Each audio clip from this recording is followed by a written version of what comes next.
In the grim darkness of the far future, where there is only war, the concept of justice has long since rotted away into something monstrous and unrecognizable. The Imperium of man, vast beyond comprehension and ruled by fear, faith, and bureaucracy, maintains countless prisons scattered across 1,000,000 worlds.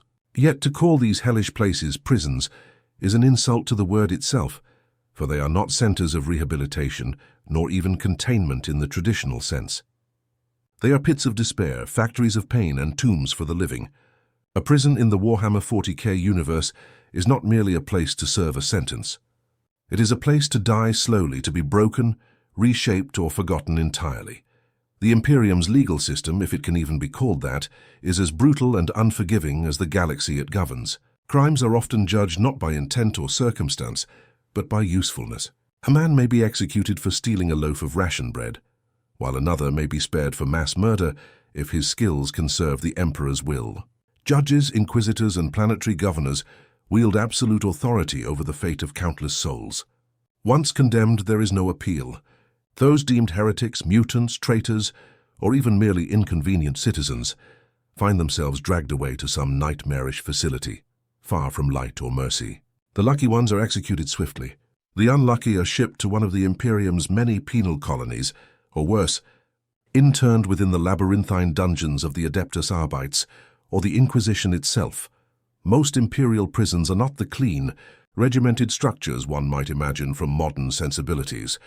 They are sprawling catacombs carved deep into planetary crusts, decaying space hulks orbiting dead suns, or fortress monasteries converted into places of torment. Cells are little more than rusted cages, often shared by dozens of inmates. The air is thick with filth, recycled through ancient machines that no longer function properly. In the lower levels, prisoners can go weeks without seeing a guard or even light. Rats, mutated vermin, and the occasional feral human inhabit the dark corners, feeding on whatever scraps fall from above. In many such prisons, madness is more common than breath. Each facility varies in design and purpose, but all share the same philosophy: punishment through suffering. For the Imperium, pain is purification and death is redemption. Inmates are expected to atone for their sins through endless labor or servitude. Penal colonies, for example, are brutal industrial worlds where prisoners toil until they die. They mine toxic ores, harvest promethium, or build weapons for the Imperial Guard under the watchful eye of overseers armed with shock staves and laser guns. Few ever survive long enough to complete their sentences. Life expectancy on a penal world is often measured in weeks, not years. Some prisons serve as breeding grounds for servitors, those tragic cybernetic husks created from condemned criminals. Once a prisoner's usefulness is deemed sufficient, they are lobotomized, augmented with machinery, and repurposed into mindless tools of the Imperium. These creatures, stripped of identity and autonomy, become walking reminders of Imperial mercy, a mercy that annihilates the self. For many inmates, this fate is more terrifying than death itself. The knowledge that one's body may be recycled into a living machine fuels despair and madness among the ranks of the condemned. Yet perhaps the most feared prisons are those operated by the Adeptus Arbites and the Inquisition.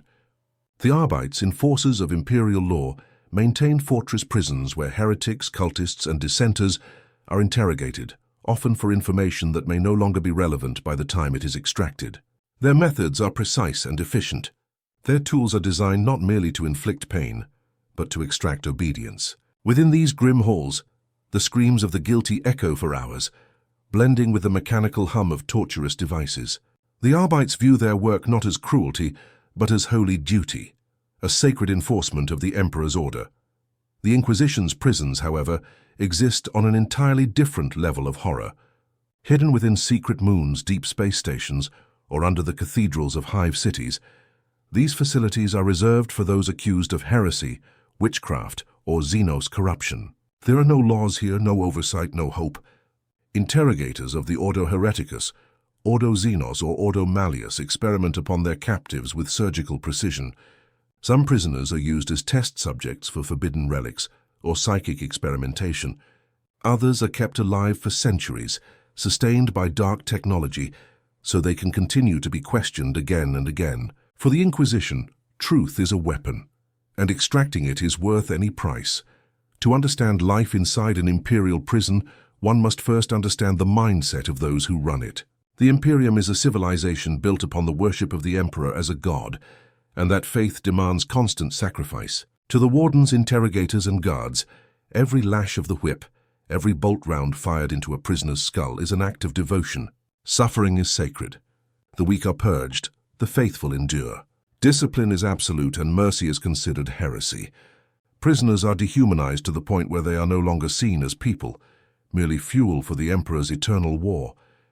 Inside these walls, hierarchy still exists, though twisted by desperation. Veteran inmates, often former soldiers, gang leaders, or failed cultists, dominate the weaker ones. They trade stolen rations, weapons fashioned from scrap metal, and favors bought in blood. Brutal fights erupt daily, sometimes encouraged by the guards as a form of entertainment or population control. Cannibalism is not uncommon in the deepest levels, especially when food shipments are delayed. Some prisoners form makeshift cults, worshipping false gods or even the Emperor himself in distorted ways, seeking meaning in the madness.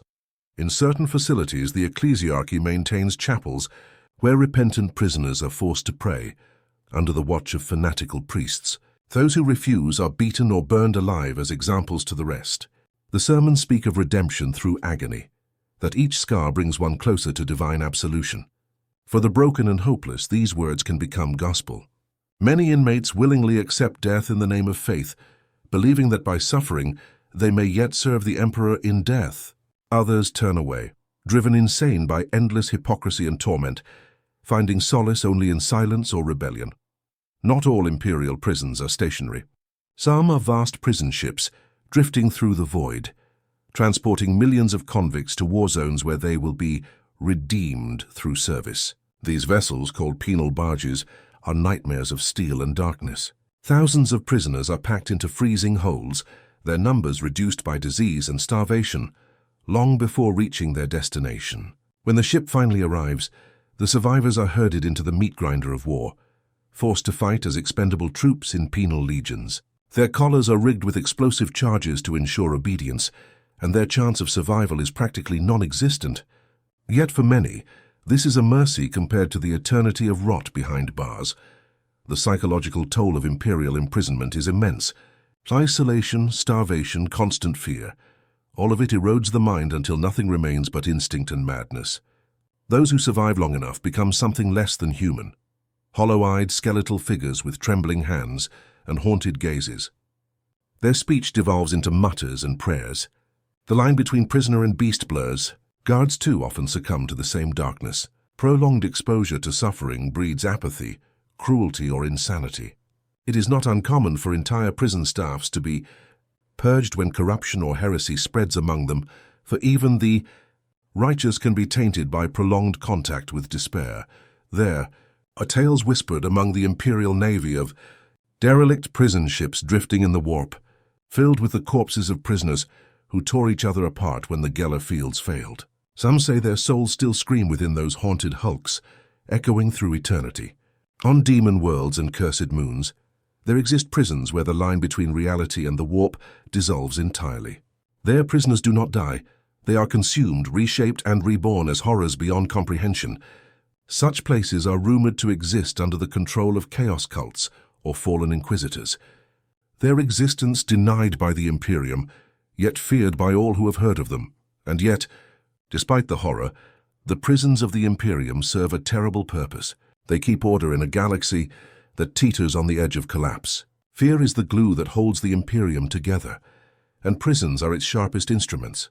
Each broken body, each tortured soul, is a reminder of what awaits those who defy the Emperor's will. In a universe where mercy is weakness and compassion is treason, the prison becomes not a place of punishment, but of indoctrination, a crucible that burns away everything but loyalty. For the average citizen of the Imperium, the mere thought of imprisonment is enough to ensure obedience. They work, they pray, and they endure, knowing that somewhere out there in the depths of a hive world or aboard a derelict ship, countless others suffer the fate they dare not imagine. So it is this fear, more than any weapon or decree, that keeps the Imperium's billions in line. Still, whispers persist in the dark. Whispers of escapees who vanished into the underhives, of secret rebellions brewing in the depths, of prisoners who found something in the madness, something that defied the Imperium's control. Some say these souls twisted and broken. If the prisons of the Imperium are hells of confinement, then the penal worlds are hells of purpose, planets dedicated entirely to punishment, slavery, and death. To be sentenced to a penal world is to be exiled from humanity itself, cast out to labor until one's bones break and one's name is erased from all records. These planets serve the Imperium not merely as dumping grounds for criminals, but as engines of production and tools of fear. They are the backbone of the Imperium's industrial machine, built on suffering and corpses. Each penal world is different, shaped by the resources it provides and the cruelty of its overseers. Some are mining worlds, where prisoners dig through toxic rock for rare ores used in Imperial weapons and starship hulls. Others are death worlds, where survival itself is a test of divine punishment. Jungles filled with carnivorous flora, frozen wastelands crawling with beasts, or volcanic plains that melt flesh from bone. The prisoners there are not guarded so much as left to die slowly, the environment serving as both executioner and warden. In these places, a single day of life is an achievement. The most infamous of these worlds is Delivara 9, known as the Planet of Chains. Once an Imperial industrial colony, it was converted into a penal world after its governor rebelled. Now it exists as a factory of death, its skies black with smog, its surface a labyrinth of furnaces and assembly lines manned by the condemned. The air is unbreathable without filtration masks, and the ground trembles constantly under the weight of machinery that has not stopped in centuries. Prisoners are branded upon arrival, stripped of all rights and worked until their flesh can no longer endure. Overseers known as chainmasters march among them, wielding shock staves and carrying flensing whips. The punishment for slowing down is immediate execution. Though even death offers no freedom, the corpses are fed into recycling units, their remains used to sustain the living. Above such worlds orbit prison ships, vast and ancient vessels that ferry new arrivals from across the Imperium. These ships are tombs in the void, their corridors echoing with the moans of the dying. Conditions aboard are beyond comprehension. Prisoners packed shoulder to shoulder in darkness, fed through nutrient tubes, their bodies covered in sores and disease. Many die before reaching their destination, their bodies left to rot among the living. The ship's crew, hardened veterans of misery, perform their duties with mechanical detachment. For them, life aboard the penal barge is a never-ending procession of death. Upon arrival, prisoners are sorted according to skill and strength. Those capable of labor are sent to the mines or factories. Those deemed unfit are used as experimental subjects by the Adeptus Mechanicus, transformed into servitors or lobotomized slaves. The rare few with military experience may be redeemed by induction into penal legions, the disposable infantry units that the Imperium throws into the bloodiest battles. Their collars are rigged with explosive charges, triggered remotely by their commanders. Discipline is maintained through fear, loyalty through inevitability. They are the cannon fodder of the Emperor's armies, the first to charge, the first to die. A penal legionnaire's life expectancy is measured not in years, but in missions. Those who miraculously survive multiple deployments are sometimes pardoned, though such mercy is rare and often symbolic. Most die nameless, their bodies left to rot on alien soil, their deeds unrecorded.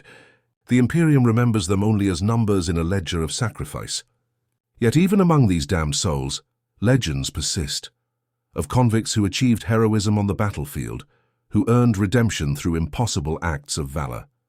To some, these stories are proof that the Emperor's light still reaches even the lowest of mankind. To others, they are lies told to keep the desperate obedient. Beyond the penal worlds lies a darker realm still, the prisons of the Inquisition. These facilities are hidden from the public eye, their locations known only to a handful of high-ranking officials. They exist outside Imperial law, for the Inquisition answers to no one but the Emperor himself. Here, prisoners are not judged by mortal crimes, but by heresy, corruption, and the taint of the warp. Their interrogations are not conducted for justice, but for knowledge, to uncover threats to humanity that lurk in the shadows of existence. Within these black cells, pain is an instrument of revelation. Inquisitorial interrogators are masters of agony, trained to extract confessions, secrets, and psychic imprints through methods that defy imagination. They employ ancient machinery powered by bound demons, psychic torture fields that invade the mind, and alchemical serums that dissolve sanity molecule by molecule. Many prisoners die before they speak. Others are kept alive through forbidden technology so they can continue to suffer. To the Inquisition, a broken mind is as valuable as a dead heretic. Some facilities, like the Obsidian Bastille of the Ordo Hereticus, are dedicated entirely to psychic containment. Here captured witches and rogue psychers are imprisoned within null fields that suppress their powers, leaving them in constant agony. Their cells are lined with hexagrammatic wards, and their screams reverberate through miles of corridors. Interrogators study their degradation, seeking to understand how the warp consumes mortal minds. Many of these prisoners eventually perish when their souls are devoured by demonic forces. Their bodies are incinerated, and their ashes scattered into the void. The Inquisition's most secret prisons are said to exist within the warp itself, time-twisted fortresses where reality is fluid and torture eternal. In these places, a single moment of pain can last a lifetime. Souls are flayed apart and reassembled, memories rewritten and identities erased. What purpose these torments serve is known only to the highest lords of the Inquisition, and perhaps not even to them. To the Imperium, the Inquisition is both protector and monster, a necessary evil that guards mankind from horrors beyond understanding, but at the cost of unending cruelty. Yet it is not only the Inquisition that shapes the fate of the condemned. The Adeptus Mechanicus maintains its own form of prison within the depths of its forge worlds. There prisoners are not punished but repurposed. To the tech priests, the human body is simply raw material, imperfect flesh waiting to be perfected by machine. Those who offend the Omnissiah are stripped of humanity and rebuilt into tools. Servitors, data slaves, or component workers fused into machinery. Their thoughts are erased, their souls offered as data to the machine god. Rows of these half-living beings labor endlessly in Manufactoria, their mechanical chants echoing through the halls. Even on the countless hive worlds of the Imperium, prisons take on their own monstrous forms. Deep within the underhives, criminal gangs and cultists are herded into subterranean pits overseen by the Arbites. These prisons are overcrowded, disease-ridden, and perpetually on the brink of riot. The Arbites rule through fear, using shock batons and suppression servitors to maintain order. Executions are public spectacles, a warning to the billions who dwell above. Yet despite the brutality, the prisons of hive worlds serve another function: recruitment. Both the Imperial Guard and the Inquisition sometimes scour these places for volunteers, offering condemned men the chance to fight in exchange for a faint hope of redemption. Most accept, for even death in battle is preferable to eternity in the dark. There is one last layer to the Imperium's vast system of punishment, one so secret most citizens do not believe it exists. These are the black ships of the Adeptus Astra Telepathica. They roam the galaxy collecting psychers, the gifted and the cursed, who are destined for the Emperor's golden throne or the execution chamber. Those taken aboard the black ships are prisoners of the highest order, bound in chains of null metal, their minds sealed by psychic dampeners. Few ever return. The strongest are trained as sanctioned psychers. The rest are sacrificed to sustain the Emperor's life. The voyage aboard a black ship is one of silent terror, where the screams of thousands echo in psychic waves through the void. To witness all these prisons, the penal worlds, the hive dungeons, the inquisitorial fortresses, and the black ships, is to see the soul of the Imperium laid bare. It is an empire of fear sustained by suffering. Every lash, every collar, every servitor hum is a hymn to order. The Imperium does not seek justice, only survival. Its prisons are not aberrations. They are the logical outcome of a civilization that has turned survival into religion. Still, amid the endless despair, fragments of humanity persist. A prisoner shares stolen food with another. A guard spares a life when no one is watching. A doomed penal legionnaire carries a wounded comrade through the firestorm of war. These moments of mercy are tiny rebellions against the Imperium's cruelty, sparks in the void that refuse to die. And though the Imperium may crush them beneath its iron heel, their existence proves one thing. Even in the darkest corners of the galaxy, the human spirit endures, because in the end, the prisons of Warhammer 40K are not merely cages for bodies, they are crucibles for souls. Within them, humanity is tested, broken, and reforged. Some emerge as monsters, others as martyrs, and some as ghosts that haunt the endless night of the Imperium. In the grim darkness of the far future, there is no freedom. Only service, only pain, only the Emperor's will. There comes a point in every Imperial prison when the walls begin to whisper. It starts as the scrape of metal, the distant moan of wind through corroded pipes, but soon it becomes voices. Not the voices of guards or prisoners, but something deeper, ancient, hungry. For in the endless corridors of the Imperium's dungeons, despair itself becomes a living thing. The human mind, trapped in perpetual darkness, begins to crack, and when it does, something always slips through the cracks. Madness is the true warden of the Imperium's prisons. The body can endure the lash, starvation, even mutilation, but the mind eventually shatters beneath isolation and fear. Inmates begin to see things in the shadows, ghostly shapes, glowing eyes, whispers that promise salvation or power. For most, these are hallucinations born from deprivation, but sometimes in the deeper levels of the prison, those whispers are real. The warp seeps into the cracks of reality, feeding on pain, anger, and hopelessness. The warp, the psychic ocean that underlies all existence, is drawn to human emotion like moths to flame. And nowhere in the Imperium does suffering burn more brightly than in its prisons. Every cry of agony, every prayer uttered in despair echoes into the immaterium, calling to entities that feast upon such misery. In some prisons, demonic incursions have erupted without warning.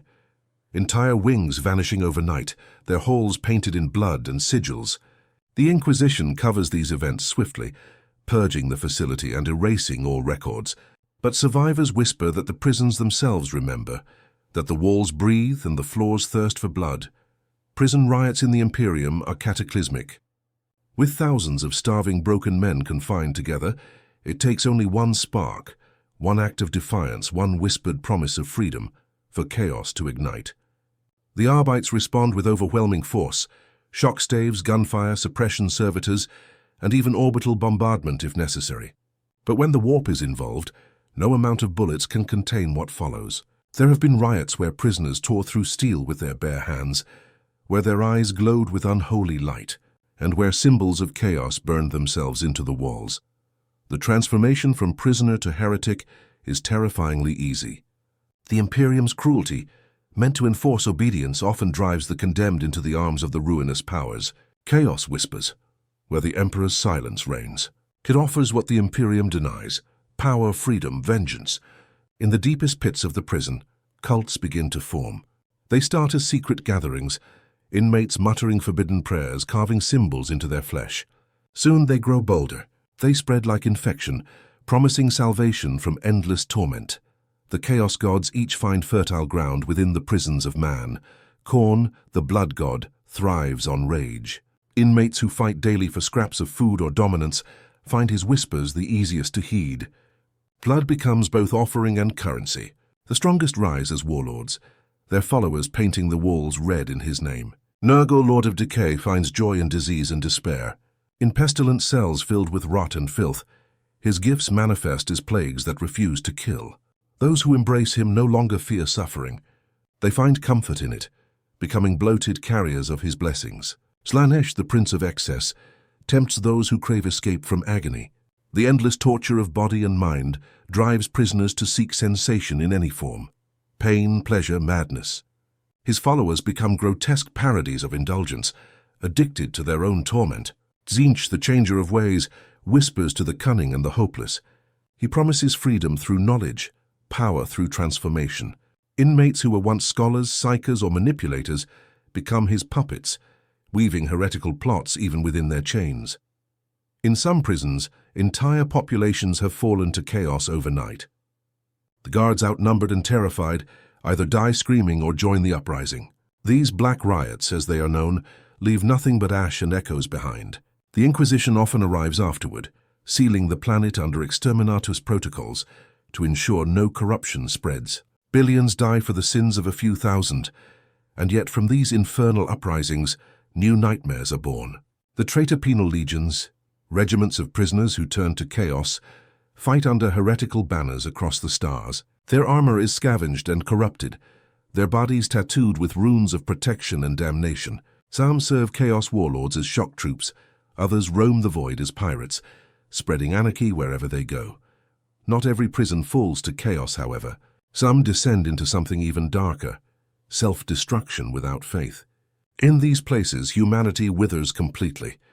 The guards kill out of boredom. Prisoners kill out of instinct. There are no prayers, no purpose, only endless violence. These prisons are called silencers, for nothing leaves them alive, and not even sound. The Arbites occasionally reset such facilities by venting the atmosphere or detonating plasma cores, cleansing the area in holy fire. The Inquisition studies these phenomena obsessively. Some among the Ordo Hereticus believe that imperial cruelty itself breeds heresy, that the prisons, by their nature, are incubators for chaos. To question this is to question the Imperium, and thus these Inquisitors operate in secret, walking the thin line between loyalty and treason. Others disagree, claiming that only absolute suppression can preserve humanity. Their solution is simple: more fear, more pain, more control. And so the cycle of suffering continues. There are rare tales, heretical, whispered in the underhives, of prisoners who resisted both the Imperium and chaos. They are called the Nameless, rebels who sought freedom not through faith or corruption, but through unity. They are said to have destroyed an entire prison ship from within, freeing thousands and vanishing into the warp. Whether they survived or became something else is unknown, but their legend persists like a forbidden prayer. Ultimately, the prisons of the Imperium are microcosms of the galaxy itself, ruled by fear, haunted by faith, and consumed by decay. The same forces that plague mankind's empire, corruption, fanaticism, and despair, are magnified within their walls. Every inmate's scream is a sermon to the gods, every act of cruelty a ritual of worship. In the grim darkness of the far future, even in chains, mankind cannot escape the eternal war for its soul. The corruption of an imperial prison is not a secret that can remain hidden for long. In the Imperium, heresy festers like a wound, and when it grows too deep, it must be burned away. The Inquisition, ever watchful, does not tolerate infection within the Emperor's realm. When word reaches their ears that a penal world or fortress prison has fallen to rebellion, mutation, or chaos worship, there is no hesitation. Investigation is a formality. Judgment is already passed. What follows is not liberation but purge. The process begins in silence. An inquisitorial vessel enters orbit under false signals, its hull black as the void. Vox transmissions are jammed, all communication with the planet severed. No warnings are issued. The Inquisition does not announce its coming. It arrives like a blade in the dark. Within hours, orbital scans map every heat source, every movement, every life sign below. The Inquisitor, flanked by acolytes and stormtroopers of the Tempestus Scions, studies the readings in silence. The decision to cleanse is rarely questioned. Only the method changes. Some Inquisitors choose precision. They deploy strike teams to infiltrate the prison and retrieve data, relics, or individuals deemed valuable. These operatives descend like ghosts, clad in black carapace armor, their faces hidden behind respirator masks. They move through burning corridors, executing both prisoner and guard alike. For the Inquisition, guilt is collective. If corruption exists, all are guilty. Those few who surrender are bound and blindfolded, shipped to interrogation vessels for psychic examination, a fate often worse than death. Other Inquisitors prefer finality. They unleash exterminatus.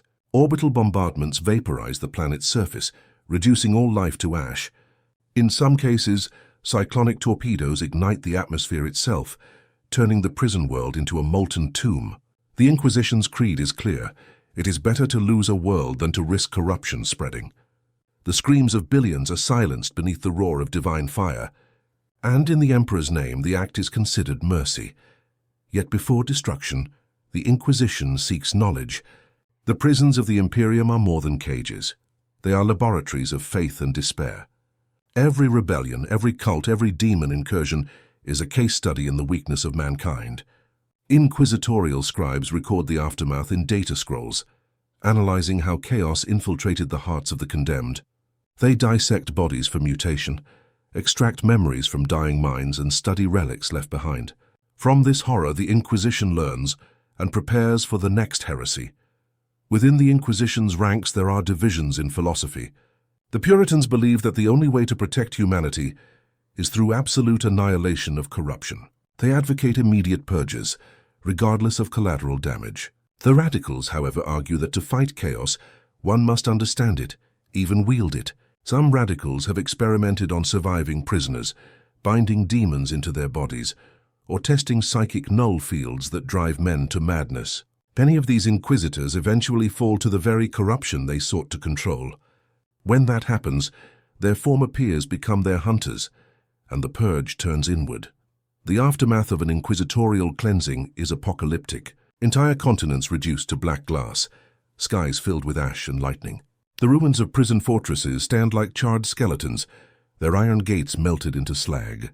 The dead number in the millions, guards, inmates, innocents. The air is toxic, the soil poisoned.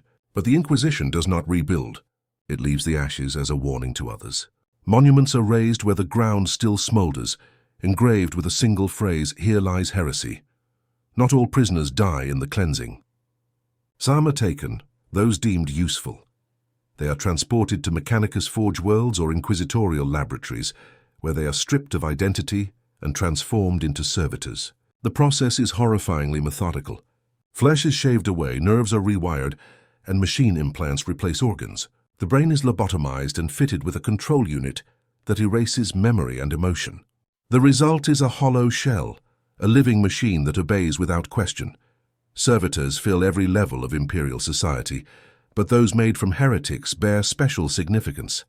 They are called penitent engines of flesh, their bodies grotesquely fused with machinery as a symbol of redemption through pain. Some are grafted into massive exoskeletal frames, armed with saws and flamers, their neural centers programmed to feel agony for eternity as atonement.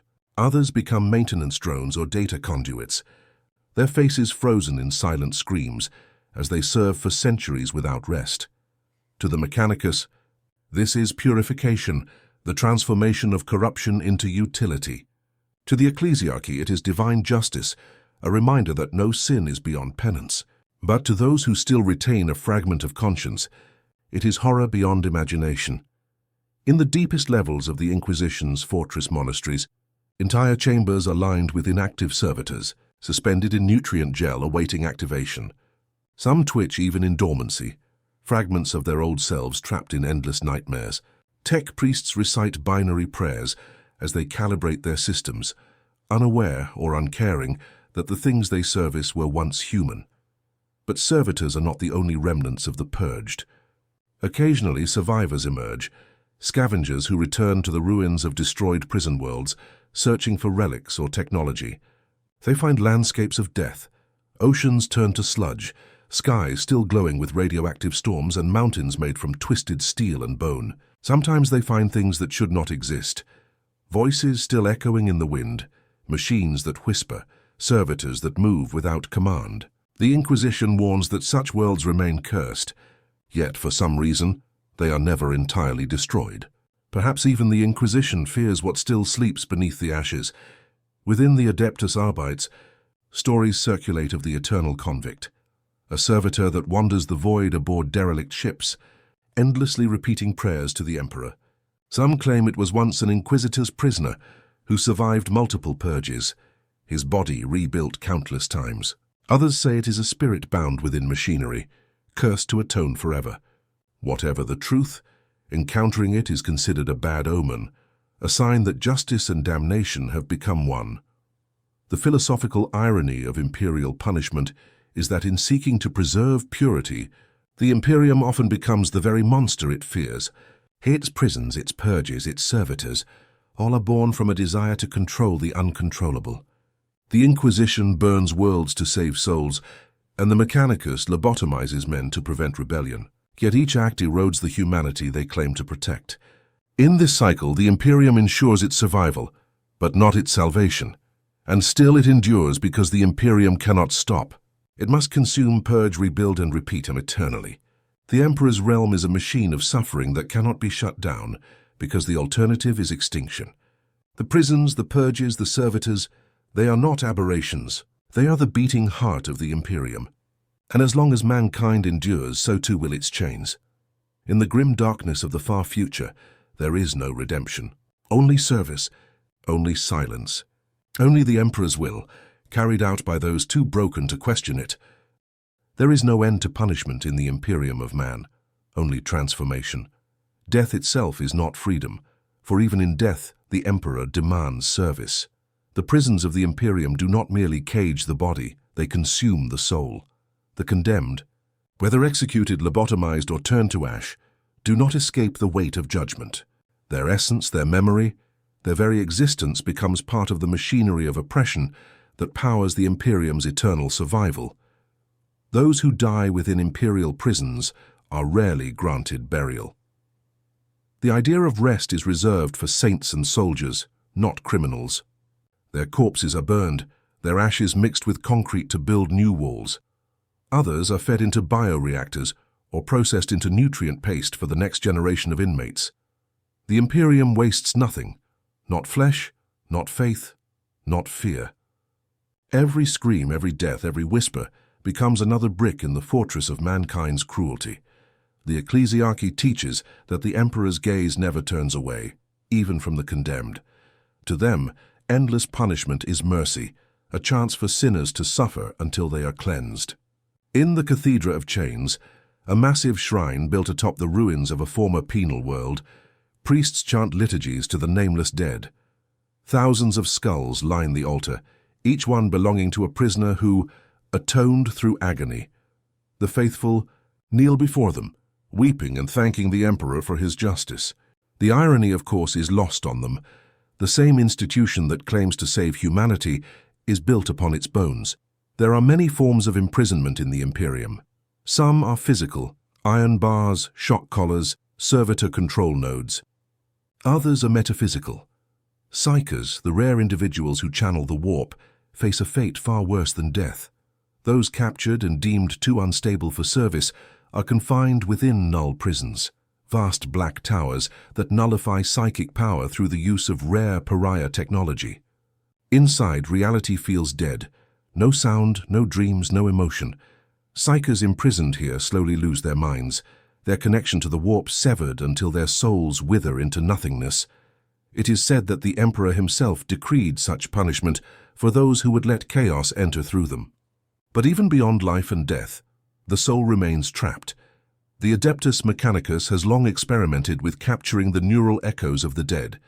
In some inquisitorial archives, the minds of executed criminals are digitized and uploaded into cogitators, forced to relive their crimes in endless loops as data ghosts. These penitent programs serve as both deterrent and resource, their suffering studied for insight into heretical behavior. In the Imperium, even consciousness becomes property. There are rumors, of course, forbidden whispers among rogue traders and heretics, that some prisons exist not in real space but in the warp itself. These are called soul vaults. In them, the condemned are cast into cages of psychic energy, trapped between dimensions. Time has no meaning there. A second of agony can last an eternity. Some Inquisitors claim these prisons are tools of divine judgment. Others fear that they are simply feeding grounds for demons, eternal banquets of torment hidden behind the veil. And yet amid this ocean of despair, there are moments, fleeting, fragile, of defiance.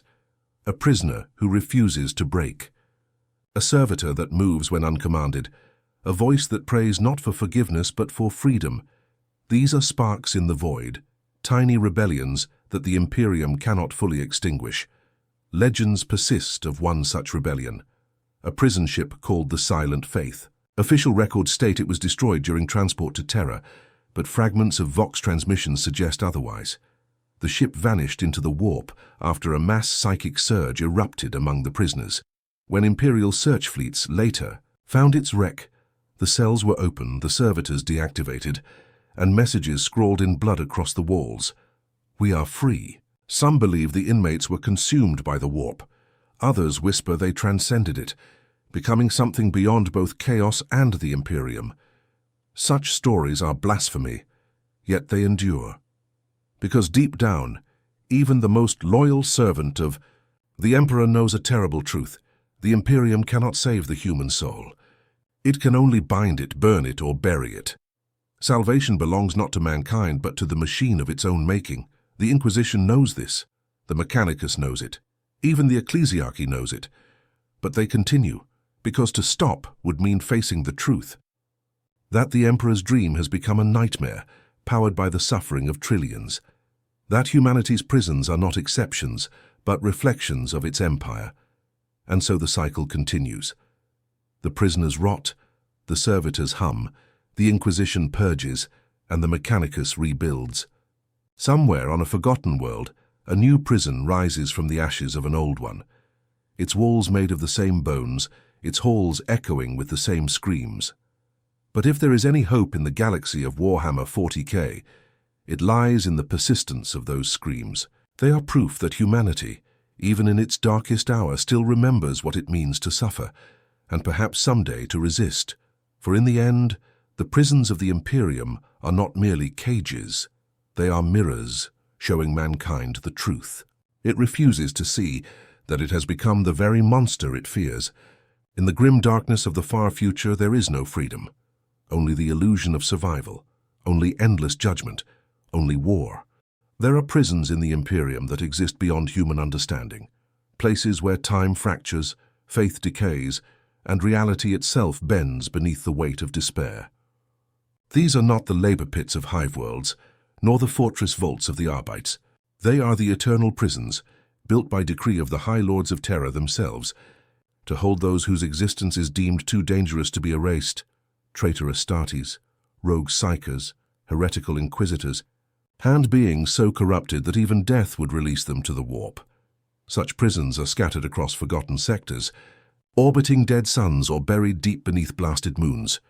They have no names, only designations. Facility X92, Vault Omega, Bastion Null 9.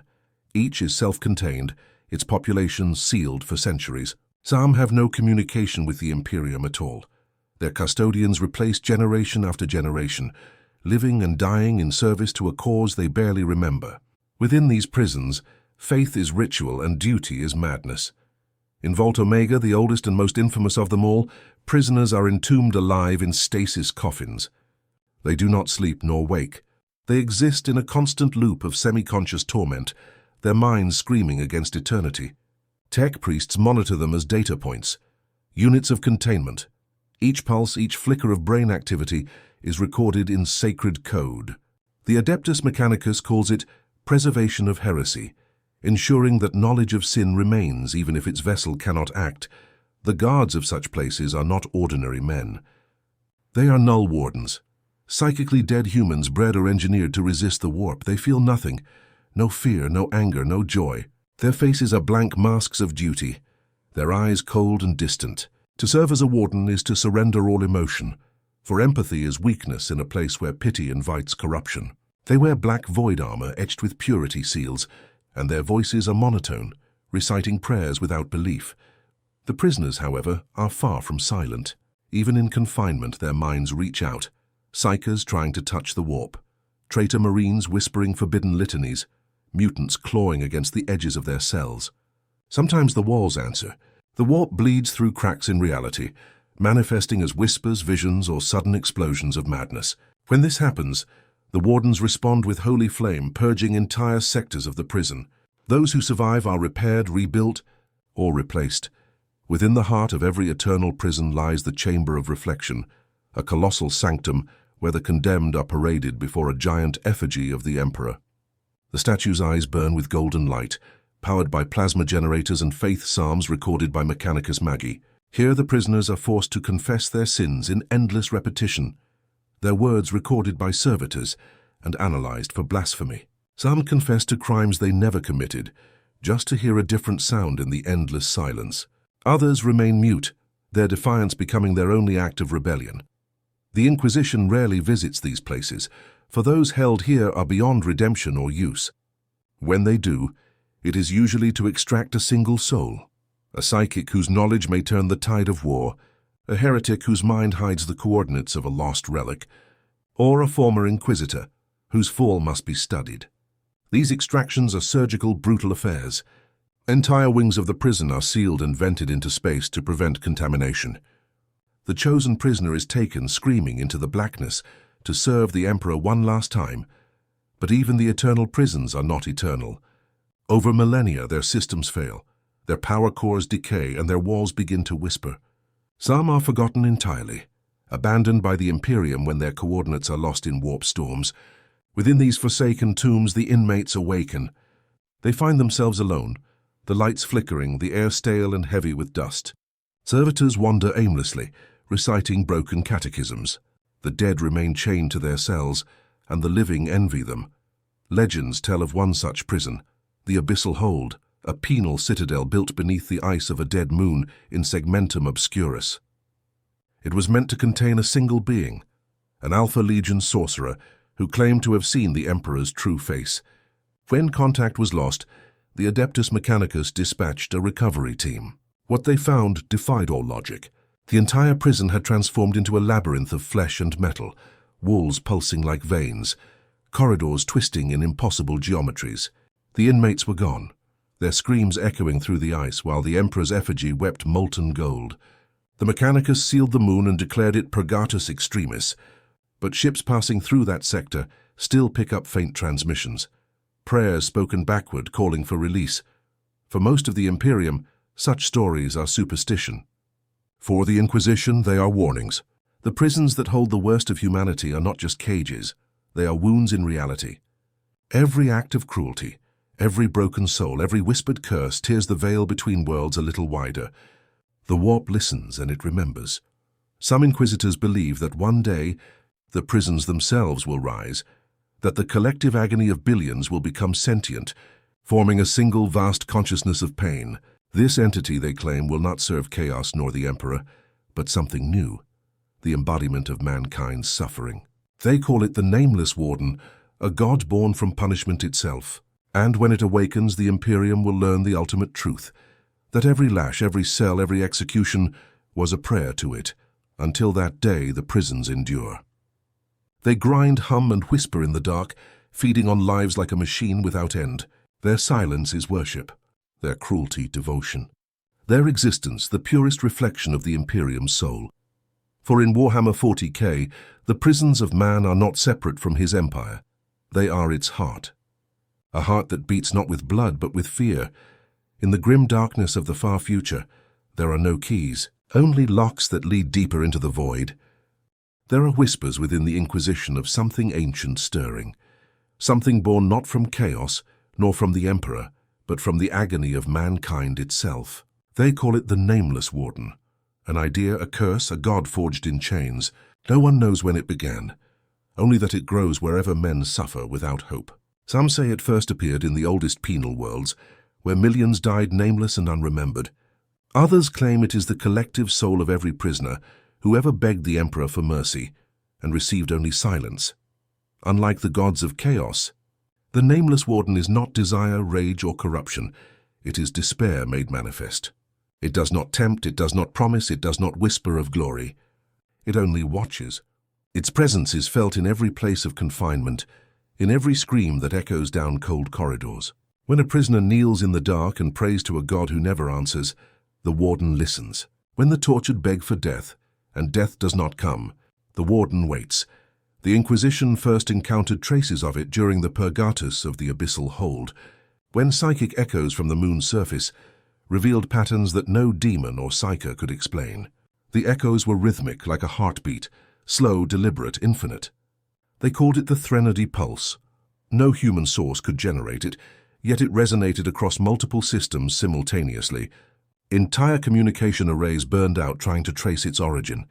When one Inquisitor described hearing chains dragging across the stars, the Ordo Malleus classified the event as a metaphysical infection, an idea that spreads like a plague. Those who spend too long studying it begin to hear the pulse in their dreams, the sound of iron striking stone again and again. Some begin to see shapes in the shadows, a colossal figure in a hood of black metal, its face hidden, its body bound in rusted chains. They describe its eyes as hollow voids, reflecting every act of cruelty ever committed by mankind. It does not speak, but those who gaze upon it claim to feel its question echo through their soul. Who guards the warden? There are accounts, mostly forbidden, of entire prison worlds falling silent after sightings of this apparition. The guards vanish.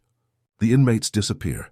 The servitors deactivate, their optics burning with a faint red glow before dimming forever.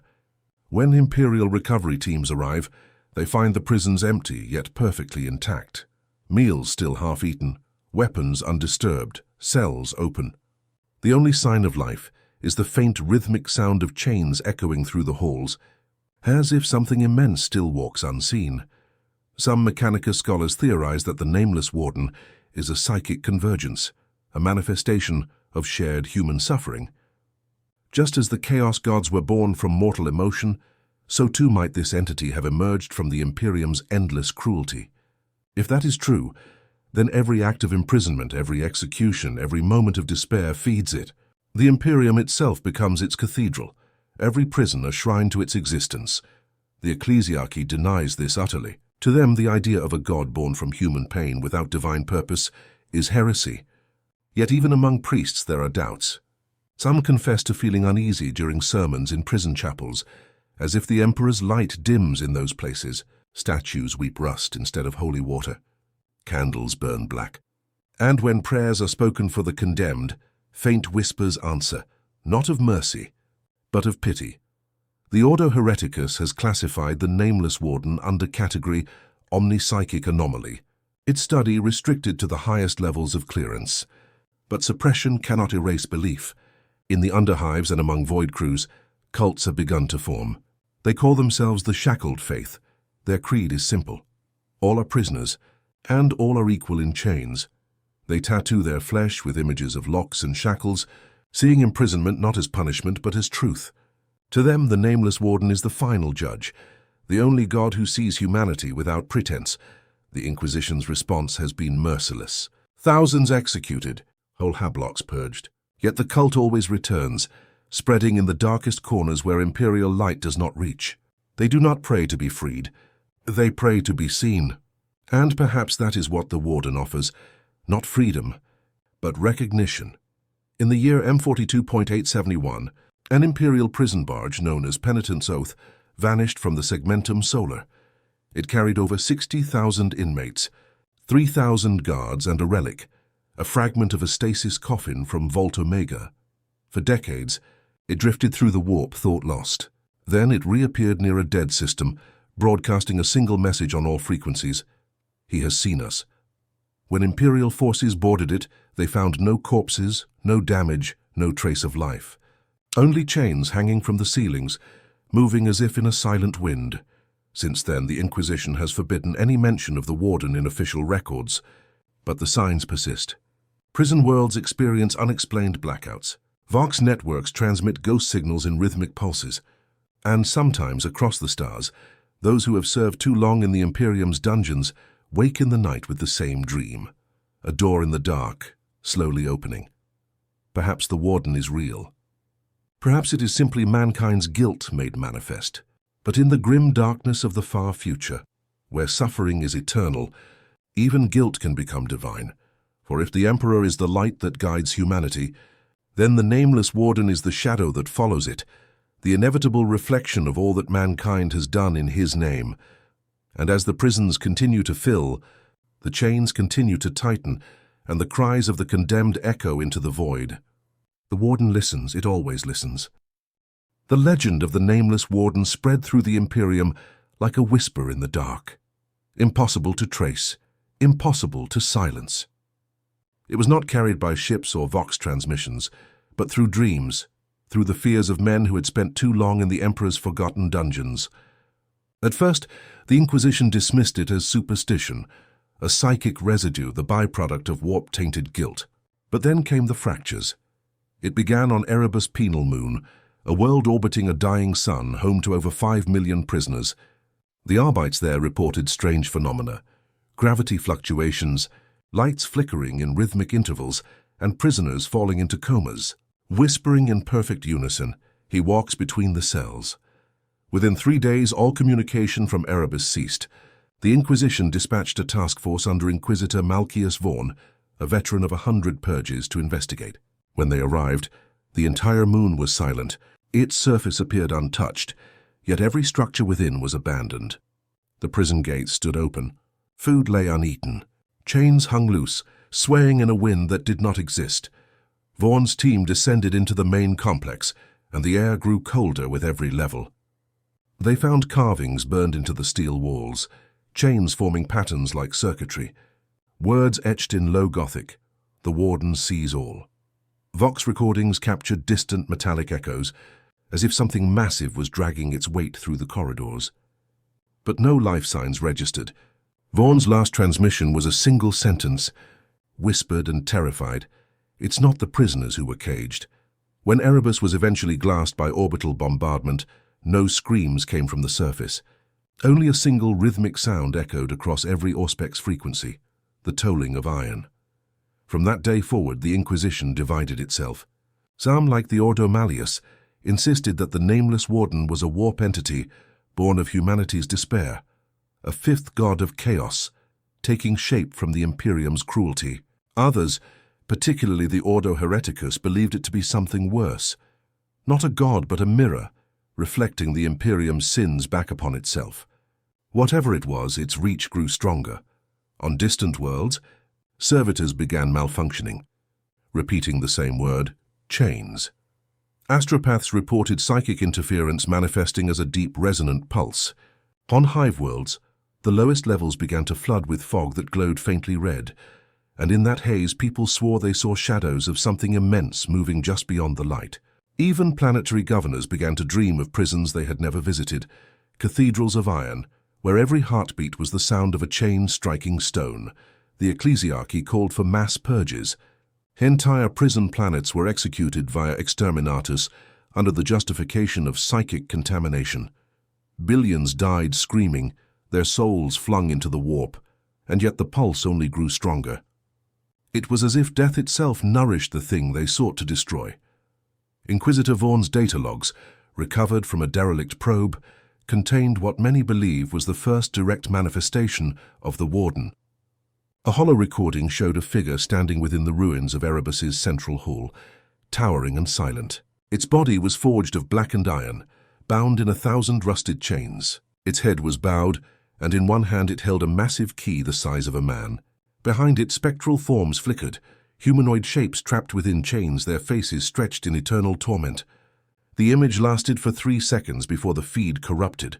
Those 3 seconds broke the Imperium's silence. Rumors became faith. Cults multiplied across the stars. The Shackled Faith, once a fringe sect, now spread through prison ships, hive underworlds, and even within the ranks of the Astra Militarum. Soldiers, weary from endless wars, found strange comfort in the Warden's creed, that all life was a sentence, that the Emperor's servants and his enemies were merely prisoners of different cells. Freedom, they said, is the final lie. The Adeptus Mechanicus, unable to ignore the evidence, began to analyze the rhythmic pulse itself. It appeared in every corner of the Imperium, resonating through vox static, servitor logic circuits, and even the hum of plasma generators. They discovered that the frequency corresponded to the heartbeat of Terra's crust, an impossible synchronization, suggesting the Warden's presence extended not just across space, but through reality itself. The Scholastia Psychana went mad trying to study it. Psychers exposed to the pulse reported visions of massive prisons floating in the void, structures made of living metal, their architecture shifting like a heartbeat. Within, billions of souls screamed in silence, watched by a single figure walking endlessly through the corridors, the Nameless Warden. Some psychers claimed it was not walking toward them, but away as if it fled from something far greater, dragging reality's chains behind it. The Inquisition grew desperate. They turned to forbidden relics, ancient Xenos technology, anything that might contain or explain what was happening. But the more they studied, the deeper the infection spread.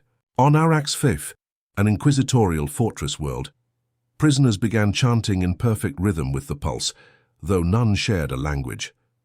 When guards fired upon them, the sound did not stop. Their corpses continued to move, mouths open, chains growing from their flesh like veins of steel. The Ordo Xenos attempted to consult the Eldar.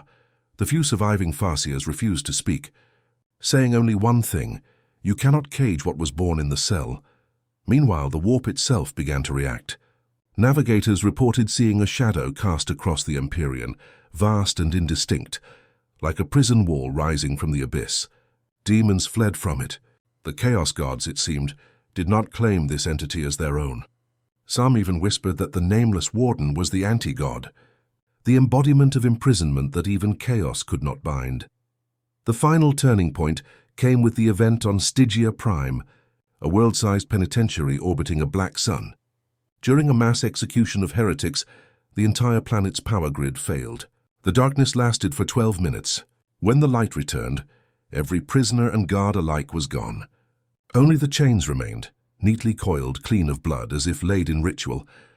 The world's surface was covered in symbols that glowed with faint, rhythmic light, the pattern of the pulse. Now, even within the highest echelons of the Imperium, the question could no longer be avoided. What if the Imperium itself, the endless bureaucracy, the unending punishment, the blind devotion, had created the Warden as its true god? The Emperor ruled in light, but the Warden ruled in shadow, feeding on guilt, fear, and despair. And yet, in that horror, there was a strange comfort. Because the Warden did not judge. It did not demand faith nor punish heresy.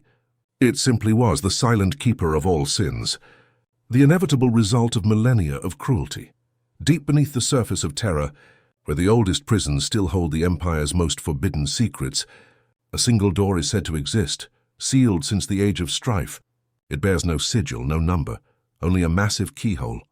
Occasionally, the tech priests who maintain the catacombs hear a sound from within, a single chain shifting, as if something immense were stirring beyond. No one knows what lies behind that door. But sometimes when the stars align and the air turns cold, every prison in the Imperium falls silent for a single heartbeat. And in that silence the pulse can be heard again, steady, patient, eternal. The Warden is waiting, and perhaps it always has been. By the time the Imperium realized the truth, it was already too late.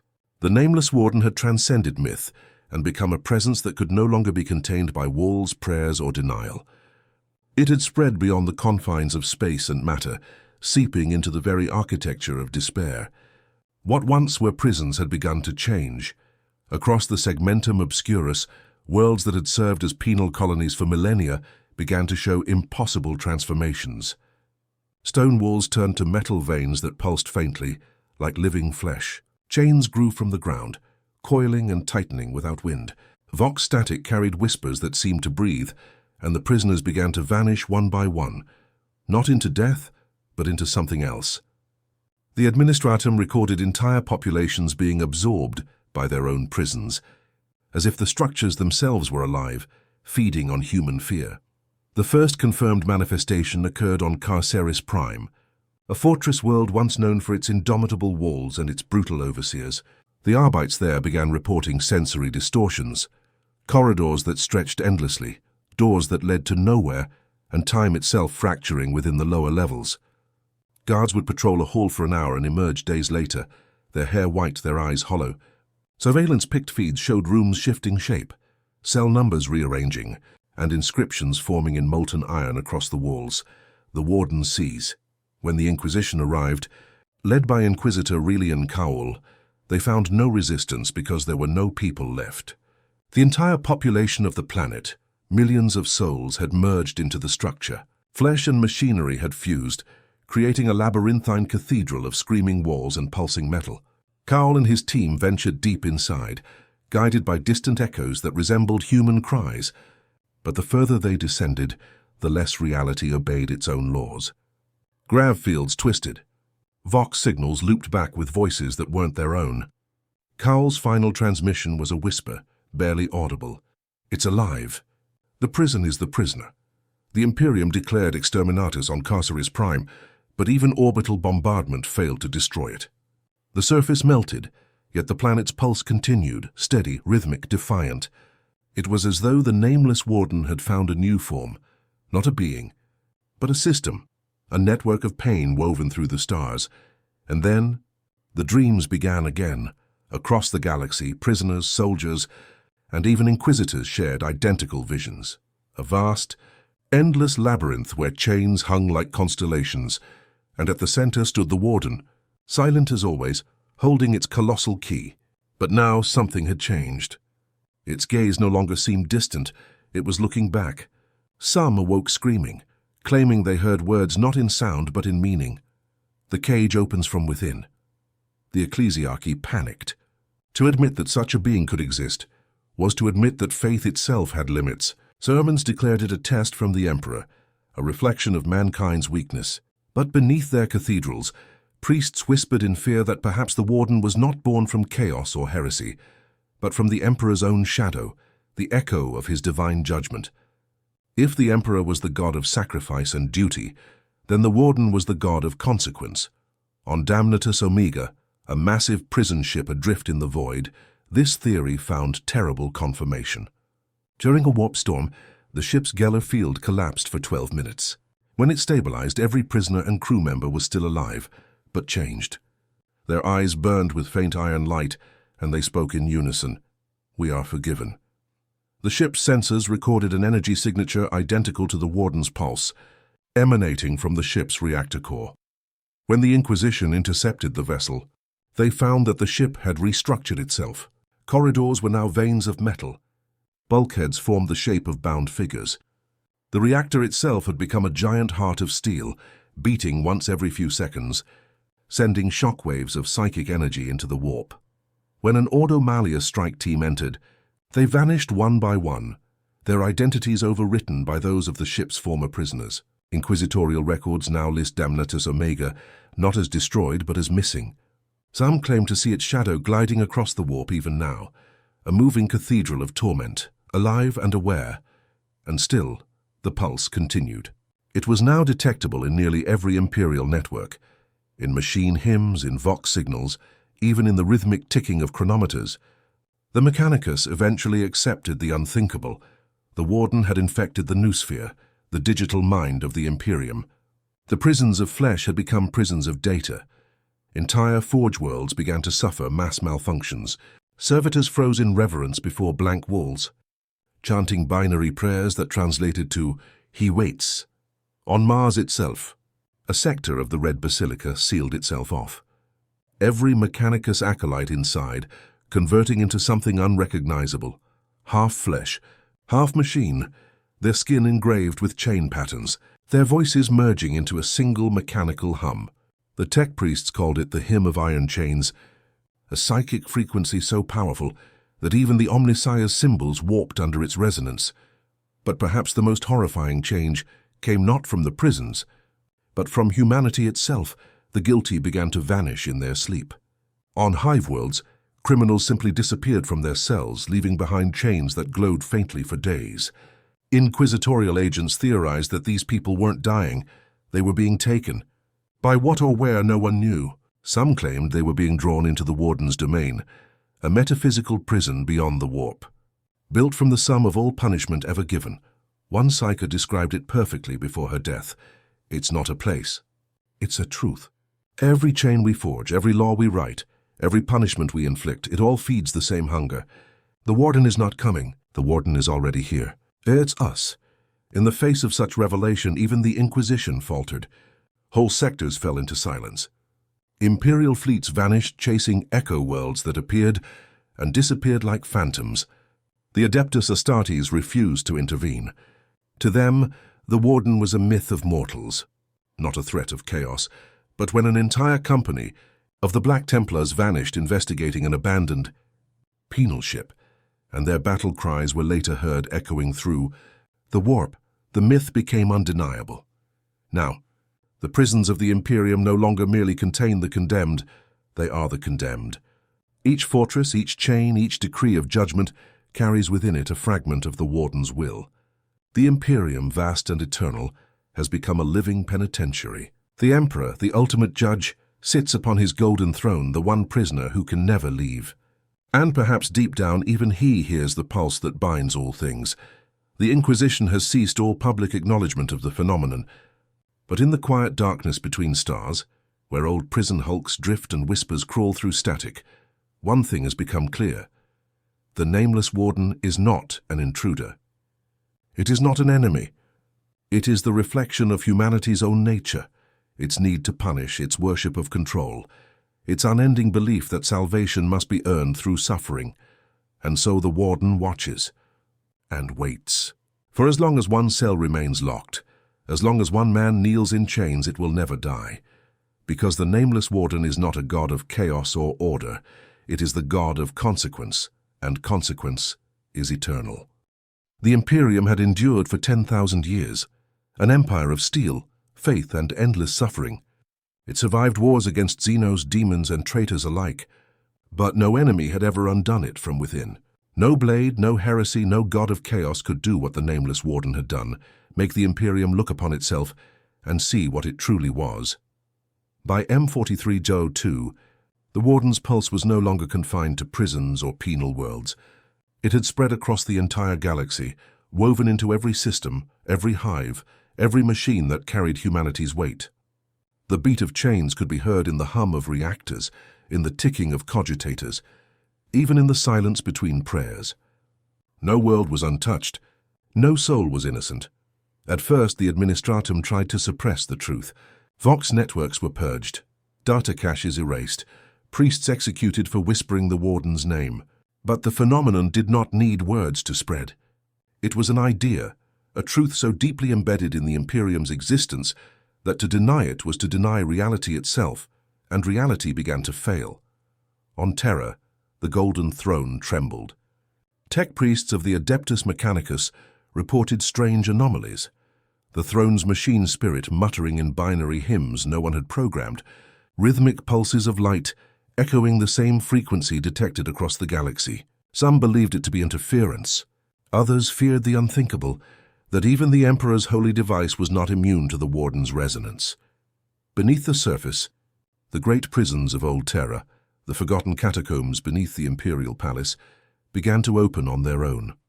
Massive doors sealed since the Unification Wars creaked, as if stirred by something beneath. From within came sounds that were neither human nor mechanical, the dragging of iron and the faint echo of a voice that seemed to say, "Judgment." Meanwhile, throughout the galaxy, prisons turned inward. Entire worlds folded upon themselves. Where once there were walls, now there were corridors of endless reflection, mirrors of memory, each showing those within not their crimes, but their reasons. Soldiers wept as they saw the faces of those they killed in the Emperor's name. Commissars tore out their own eyes, unable to face the truth of what their duty had made them. Even Inquisitors, the most unflinching of all, faltered. Inquisitor Kael Ibram, who had once led the purges against the Shackled Faith, became their last prophet. His final record was found etched into a piece of adamantium aboard a derelict inquisitorial barge, drifting through the segmentum solar. It read, "The Emperor sits upon his throne, a prisoner of gold. The galaxy kneels beneath chains of its own making. We are not his servants, we are his reflection. The Warden is not coming to destroy us, it is coming to free us." After that, Kael vanished. The barge was later found fused into a derelict hive ship, its corridors still echoing with metallic whispers. As the pulse deepened, warp storms across the galaxy began to synchronize with it. The Imperium itself shuddered. Demons howled in terror as something vast and ancient passed through their domain, something that was not of chaos. In places where the veil between real space and the warp thinned, the Warden's image appeared, towering, chained, faceless. It did not attack. It did not speak. It simply observed, and where it walked, reality changed. Planets twisted into impossible geometries, prison worlds merging with their own psychic echoes. Stars dimmed. Astropaths went blind from the light of unseen chains stretching across the void. It was as if the galaxy itself had been sentenced to imprisonment, to reflection, to the reckoning of its own sins. The Adeptus Mechanicus, now half consumed by the Warden's influence, declared the event the ascension of iron truth. To them, the Warden was not a curse, but the final evolution of logic, a universe where every cause bore its effect, every creation its consequence. They began constructing monuments not to the Emperor, but to the Warden, massive obelisks of black steel engraved with chains and keys, each inscribed with the phrase, "In confinement, we find purpose." The ecclesiarchy, desperate to maintain control, proclaimed the Warden to be the Emperor's silent angel, a divine jailer sent to test humanity's worth. But their sermons fell on deaf ears. Pilgrims stopped praying for forgiveness and began kneeling in silence as though waiting for something inevitable. The faith of billions turned inward, collapsing like stars under their own gravity, and then came the unbinding. It began as a faint tremor felt across every imperial world. Oceans rippled, Cities shook. The stars themselves seemed to pulse in time with a single deafening heartbeat. Every Vox system, every machine, every servitor spoke at once, not with words but with the sound of dragging chains. Across the galaxy, those who still served the Imperium fell to their knees as a voice resonated through every soul at once. All sentences end. It was not loud. It was not wrathful. It was final. On Terra, the Golden Throne's lights flickered one last time. The Emperor's eyes, closed for 10 millennia, opened briefly. Not in fury, but in understanding. For in that moment he too saw the truth, that the Imperium, his creation, had become the greatest prison of all. The chains that bound humanity were not the Warden's, they were his own. The throne broke. The palace trembled, and from the catacombs below, the great sealed door opened.